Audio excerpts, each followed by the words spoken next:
Berlin, July 19, 1940. In the Croll Opera House, converted into the Reichstag chamber after the fire 7 years earlier, Adolf Hitler stood before the assembled deputies and foreign press correspondents to deliver what he called his last appeal to reason. Outside, summer heat shimmered over a city transformed by victory. 6 weeks had passed since German tanks rolled into Paris. France had surrendered.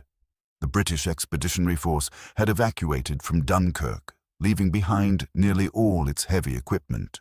The Wehrmacht stood triumphant from the Arctic Circle to the Pyrenees.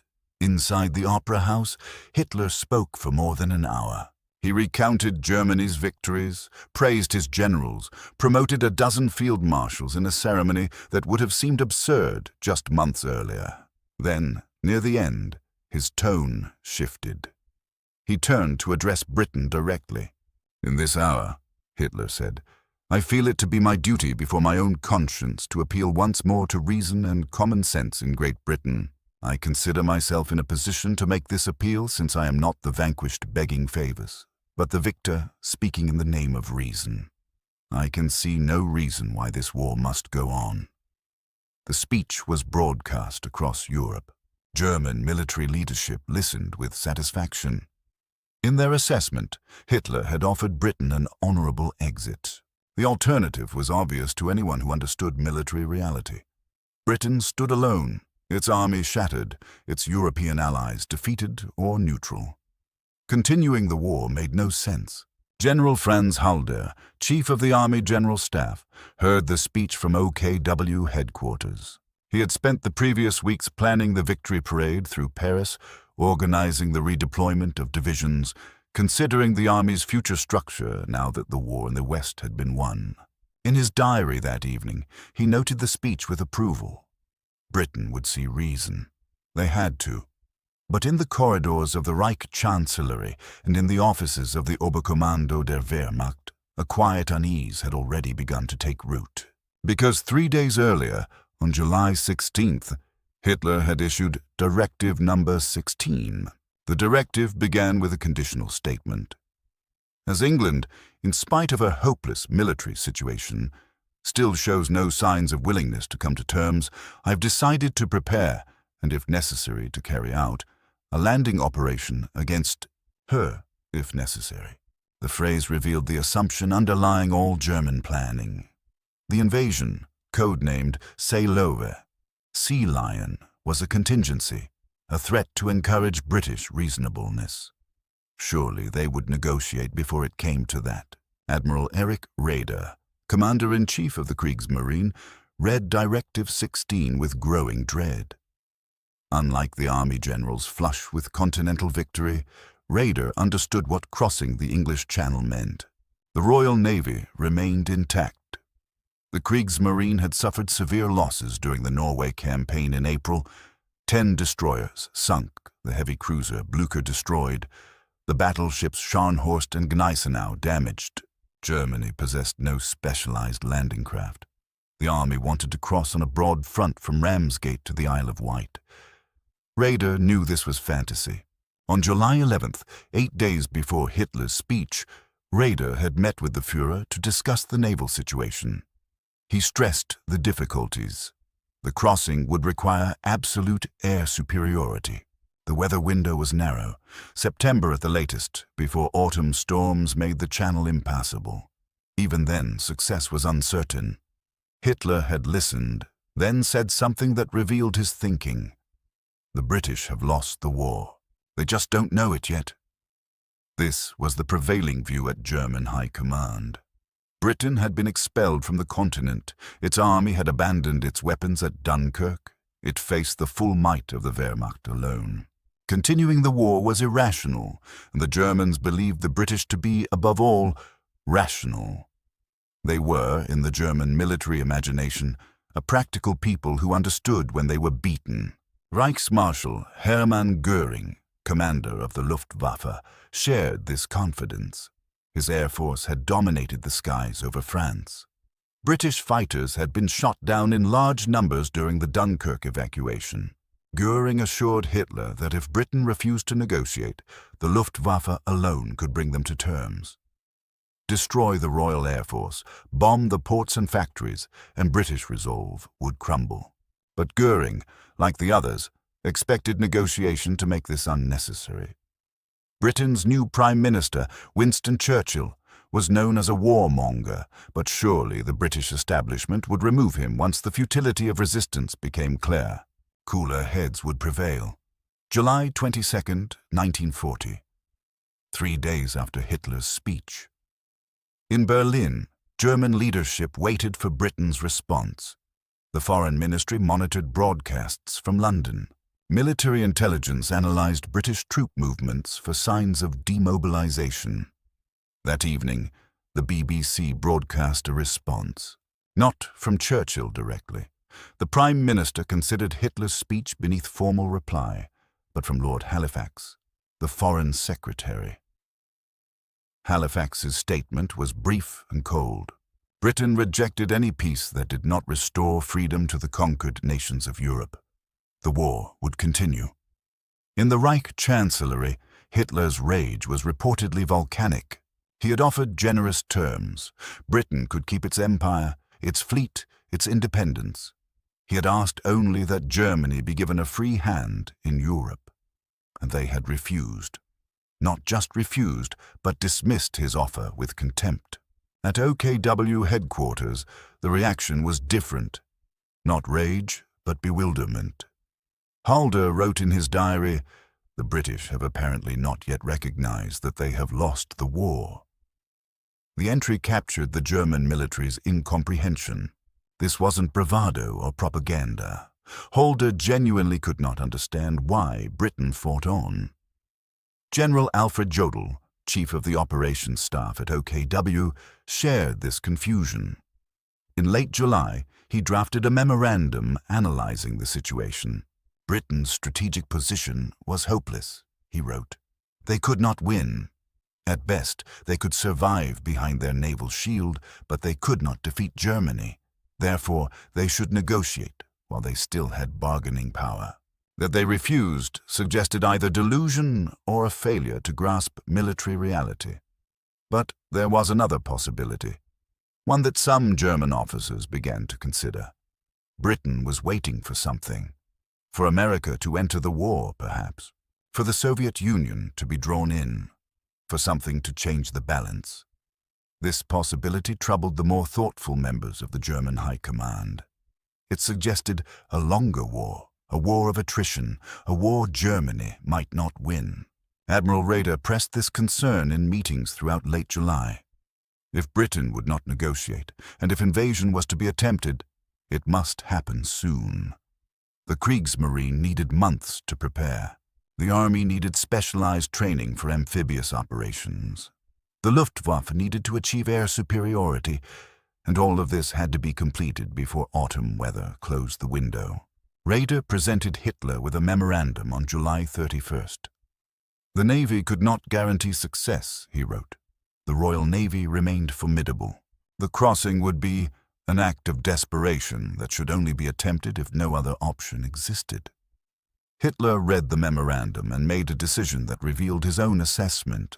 That same day, July 31st, he called a meeting of his military leadership at the Berghof. There, he announced that planning for the invasion of the Soviet Union would begin. Operation Barbarossa would launch in May 1941. The decision stunned several of those present. Germany was still at war with Britain. Now Hitler proposed opening a second front against the Soviet Union. But Hitler's logic, twisted as it was, followed from his understanding of why Britain refused to negotiate. Britain, he argued, continued fighting because they expected the Soviet Union to eventually oppose Germany. Eliminate the Soviet Union, and Britain's last hope would vanish. Then they would have to make peace. This reasoning revealed how thoroughly Hitler misunderstood British resolve. But it also showed how Britain's refusal to negotiate had already begun to warp German strategy. Unable to comprehend why Britain fought on, Hitler invented explanations that led him toward catastrophic decisions. Meanwhile, the immediate problem remained. Britain had refused peace. Something had to be done.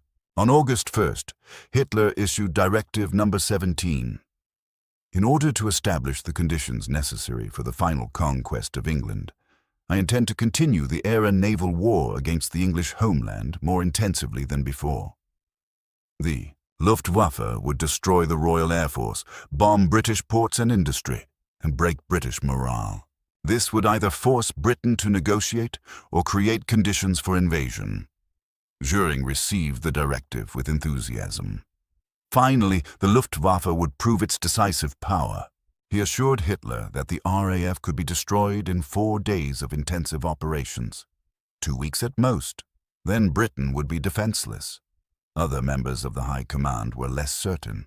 General Raeder, reviewing intelligence reports on British fighter production and pilot training, noted concerning numbers in his diary. The British were producing aircraft faster than expected. Their radar system, about which German intelligence knew little, appeared to be effective. The RAF was not the shattered force German propaganda claimed. But Göring dismissed these concerns. The Luftwaffe had crushed the Polish Air Force in 3 days, had dominated the skies over France, had swept British fighters from Dunkirk. Britain would be no different. Adlertag, Eagle Day, was set for August 13th. The Luftwaffe would launch a massive assault to destroy the RAF on the ground and in the air. Within days, Britain would be forced to acknowledge reality. At Luftwaffe headquarters, commanders studied maps and planned raids. They had roughly 1,300 bombers available, nearly 900 fighters. Against this force, intelligence estimated Britain had perhaps 600 fighters, many of them obsolete. The mathematics seemed clear. What German intelligence failed to grasp was the nature of the battle they were about to fight. The Luftwaffe would be attacking over enemy territory at the extreme range of their fighters. Every downed German pilot would be lost. Every downed British pilot who survived could return to combat. The British had radar to vector their fighters efficiently. They had a coordinated air defense system. They were fighting for survival. But in early August, as the Luftwaffe prepared for the great assault, German High Command remained confident. Britain's refusal to negotiate was seen as a temporary aberration, a product of Churchill's stubbornness. Once the RAF was destroyed, once bombs fell on British cities, reason would reassert itself. General Wilhelm Keitel, chief of OKW, expressed this view in a meeting on August 7th. Britain's situation was hopeless, he said. They had no way to win. Churchill was leading them to destruction out of personal pride. Once the British people experienced the full weight of German air power, they would demand new leadership and peace. This assumption that the British people would break under bombing permeated German thinking. It was based on a fundamental misreading of British society and psychology. The Germans projected their own fears onto the enemy. They assumed that because German civilians feared bombing, British civilians would react the same way. They were wrong. August 13th arrived. The Luftwaffe launched Operation Adler. Eagle, hundreds of bombers escorted by fighters, crossed the Channel to strike RAF airfields. The battle that would determine Britain's survival had begun. The results shocked German commanders. The RAF did not collapse. British fighters rose to meet every raid. German losses mounted. 45 aircraft lost on the first day against 13 British fighters. The mathematics no longer seemed so favorable. Göring blamed his commanders. The raids were not concentrated enough, he said. The targets were wrong. More pressure was needed. Over the following days, the Luftwaffe intensified its attacks. Raids struck radar stations, airfields, aircraft factories. The fighting was brutal. RAF Fighter Command was stretched to its limit. Pilot exhaustion became critical. Several airfields were badly damaged, but the RAF did not break. Every morning, British fighters rose to contest German raids, and every day the Luftwaffe lost aircraft it could not easily replace. especially bombers and experienced crews. By late August, some German commanders began to privately question whether air power alone could force Britain to negotiate. The losses were unsustainable. The RAF remained operational. British fighter production was actually increasing. Halder noted in his diary on August 30th, "The British show no sign of giving in. On the contrary, they are increasingly aggressive." The bewilderment in his words was palpable. Admiral Raeder, meeting with Hitler in early September, pressed the point he had been making since July. The invasion window was closing. The autumn equinox would bring storms that made crossing the Channel impossible. If Britain was to be invaded, it had to be soon. But the Luftwaffe had not achieved air superiority. The Royal Navy remained a formidable threat. The army was not adequately trained or equipped for amphibious assault. Hitler postponed the invasion decision. September 15th became the new target date, the last possible moment when weather and tides would permit the operation. On September 7th, frustrated by the RAF's resilience, Hitler made a fateful decision. The Luftwaffe would shift its focus from RAF airfields to London. Massive raids would break British morale and force Churchill's government to negotiate. The first raid hit London's East End with devastating effect. Hundreds of civilians died. Fires raged across the docks. German crews returned, reporting total success. London was burning. Panic was spreading. Britain would surely negotiate now. But the strategic effect was the opposite. The shift to city bombing gave RAF Fighter Command time to recover. Damaged airfields were repaired, exhausted squadrons were rested and reinforced, and British resolve, rather than breaking, hardened. Churchill's government showed no sign of wavering. If anything, the bombing of London unified British determination. The narrative became clear. Britain stood alone against Nazi barbarism. There would be no surrender. At German High Command, the realization slowly dawned that Britain would not negotiate. Not after the fall of France, not after Hitler's peace offer, not after the Luftwaffe's assault, not even after the bombing of London. September 15th, 1940. The Luftwaffe launched 2 massive raids against London, the largest of the battle. Over 1,500 aircraft participated. The RAF met them in force. The fighting was intense. By day's end, the Luftwaffe had lost 60 aircraft. The RAF lost 26 fighters, but most of the pilots survived. 2 days later, on September the 17th, Hitler postponed Operation Sea Lion indefinitely. The invasion would not happen in 1940, perhaps in spring 1941 if circumstances changed. But everyone at German High Command understood what this meant. The moment had passed. Britain had survived. The reaction among German military leadership was complex.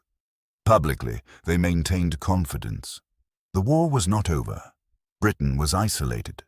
Eventually, they would have to come to terms. Privately, many recognized that a fundamental assumption had been shattered. They had believed Britain would be reasonable, that military logic would prevail over political stubbornness. They had been wrong. Halder's diary, entries from late September, reflected a man grappling with implications he did not want to face. Britain continued fighting despite having no path to victory. This defied rational calculation.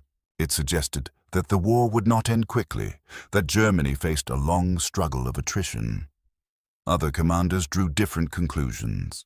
Göring blamed his subordinates for the Luftwaffe's failure, never acknowledging that the task had been impossible. The RAF could not be destroyed by bombing alone, not when fighting over its own territory with the advantages of radar and a coordinated defense system. Some officers, particularly in the Navy, recognized the broader strategic problem. Admiral Raeder understood that Britain's continued resistance meant the war would expand. America would be drawn in. Resources would be stretched. The comfortable assumption of a short war had collapsed. But perhaps the most significant reaction came from those who had never believed Britain would negotiate in the first place. A handful of officers, including some in military intelligence, had warned that the British would fight on regardless of logic. They had been dismissed as pessimists. Now their warning seemed prescient. Colonel Ulrich Liss, head of Foreign Army's West Intelligence Section, had reported in June that Churchill's government would not negotiate under any circumstances. His assessment had been ignored. In October, reviewing the summer's events, he noted bitterly that German leadership had believed what they wanted to believe rather than what the evidence showed. By October 1940, the strategic situation had fundamentally changed. Germany controlled Europe but could not force Britain to acknowledge defeat. The Luftwaffe continued bombing British cities throughout the autumn and winter, the Blitz, but this was no longer an attempt to force negotiation. It was retaliation, punishment, an expression of frustration. Hitler's attention had already turned east. Planning for Barbarossa accelerated. The invasion of the Soviet Union would, in Hitler's calculation, finally force Britain to make peace. It was a doubling down on the same flawed logic that had failed all summer. German High Command went along with this reasoning, though many harbored private doubts. They had been wrong about Britain. What else might they be wrong about? The question hung over German planning for the remainder of the war. Britain's refusal to negotiate after the fall of France had exposed a critical weakness in German strategic thinking. They had assumed their enemies would behave rationally, would recognize when they were beaten, would choose survival over continued resistance. The British had chosen differently, and in that choice lay the seed of Germany's eventual defeat. Years later, after the war, surviving German commanders would write memoirs attempting to explain what happened in the summer of 1940. Many blamed Hitler for not invading immediately after Dunkirk, before Britain could recover. Others blamed Göring for the Luftwaffe's failure. Some blamed Churchill for his unreasonable refusal to negotiate. Few acknowledged the deeper truth. They had fundamentally misunderstood their enemy. They had assumed Britain would calculate costs and benefits like a rational actor in a war game. They had not grasped that for Britain, and for Churchill particularly, this was an existential struggle that transcended rational calculation. When Hitler stood in the Croll Opera House on July 19th and offered his appeal to reason, he genuinely believed Britain would accept. When they refused, he and his high command were forced to confront a reality they were unprepared for. Their enemy would rather face destruction than submit. The German response to this realization was telling. Rather than reassess their strategy, rather than seek alternative paths to victory, they escalated. The Luftwaffe would bomb Britain into submission. The invasion would be prepared, and when those failed, they would invade the Soviet Union to eliminate Britain's last hope of eventual victory. Each decision flowed from the same refusal to accept what Britain's rejection of negotiation actually meant. Germany could not win the war as it was currently structured. They could conquer territory, win battles, inflict casualties, but they could not force their enemies to acknowledge defeat. General Halder, in one of his final diary entries as Chief of Staff in September 1942, reflected on the summer of 1940. "We assumed the war was over," he wrote. "We were wrong. It had only just begun." That realization, dawning slowly across German high command in the late summer and autumn of 1940, marked the beginning of Germany's long defeat. Britain's refusal to negotiate had kept the war alive, and a war that remained alive was a war that could be lost. The shock, the bewilderment, the frustrated rage that swept through German military leadership when Britain rejected Hitler's peace offer was not just about one decision. It was about the collapse of their entire strategic framework. They had won the military campaign in the West. They had done everything their doctrine said would bring victory, and yet their enemy fought on. In the end, what German high command said when Britain refused to negotiate revealed less about Britain than about Germany. It revealed their assumptions, their blind spots, their inability to understand an enemy who would choose honor and survival over rational surrender. They had expected reason. They got Churchill. and they never really recovered from the surprise.